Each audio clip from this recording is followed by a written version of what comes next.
غوث پاک فرماتے ہیں کہ مجھے جب میں نے ایمان کے دفتر کو الٹ پلٹ کر دیکھا، نیکیوں کے دفتر کو الٹ پلٹ کر دیکھا، تو ایمان کے بعد مجھے سب سے بڑی نیکی کھانا کھلانا نظر آئی۔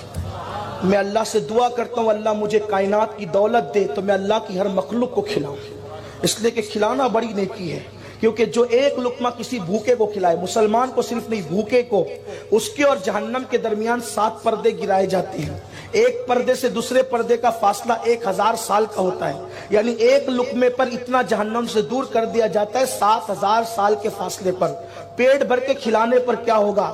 جو آج لوٹ مار کر کے کھا رہے ان کو پتہ نہیں ہے کہ کھانے کی فضیلت نہیں ہے، کھلانے کی فضیلت ہے، اس لیے کہ کھاؤ تو بدبو بنتا ہے، کھلاؤ تو جنت کا مزدہ ملتا ہے۔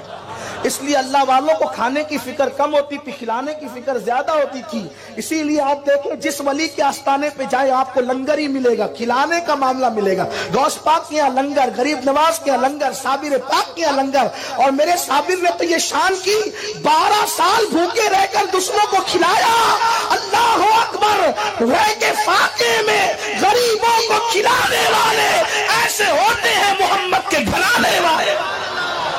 لوگوں سے چھین کے کھانا تو سب کو آتا ہے، بھوکے رہ کے کھلانا کوئی حضور کے گھرانے سے سیکھے۔ یہ صابر پاک نے کیا ہے۔ اللہ اکبر!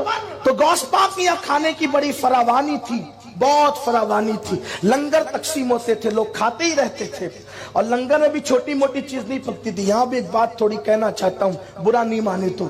بیٹے کی شادی میں 80 روپے والے چاول پکتے ہیں، لیکن نیاز کریں تو بولتے ہیں سستے والا چاول ذرا لائیں، اس پہ بھی نیاز ہو جاتی ہے۔ لیکن آپ آنے والوں کو کیوں دیکھتے ہیں؟ بیٹے کے نام پہ 80 روپے کلے والے چاول لائے، غوث پاک کے نام پہ 20 روپیہ۔ یہ محبتوں کی بات ہے، یہ محبتوں کی۔ کچھ لوگ کہتے ہیں یار یہ اتنی نیازیں کیوں ہوتی ہے؟ اگر یہ پیسے اٹھا کے مدرسے میں دے دیے جائیں تو جو ہر سال عمرہ کو جاتے وہ پیسے بھی پھر مدرسوں میں دے دو، جو ہر سال حج کو جاتے وہ پیسے بھی مدرسوں میں دے دو، سبھی مدرسوں میں دے دو۔ پھر امام حسین نے 25 حج کیوں کیے؟ امام آدم نے 55 حج کیوں کیے؟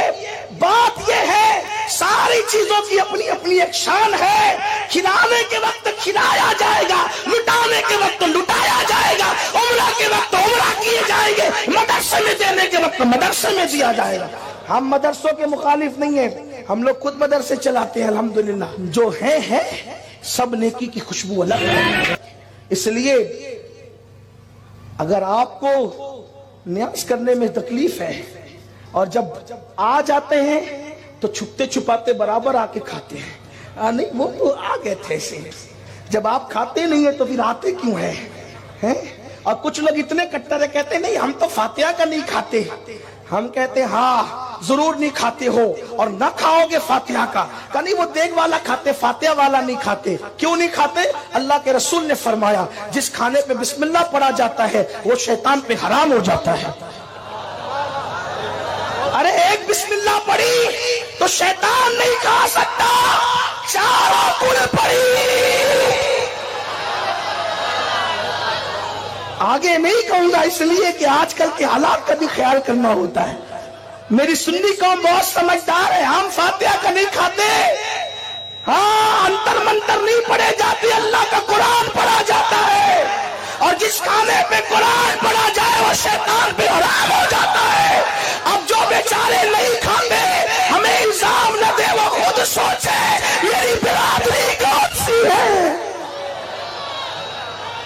میں کوئی چھیڑ چھاڑ کی بات نہیں کر رہا ہوں، لیکن لوگ ہمیں زخم دیتے ہیں، لوگ ہمیں صدمہ دیتے ہیں۔ قرآن پڑھا جائے نہیں کھاتے ہو، اور تم نے کیا کیا لکھا ہمیں پتا ہے، لیکن میرا عنوان وہ نہیں ہے۔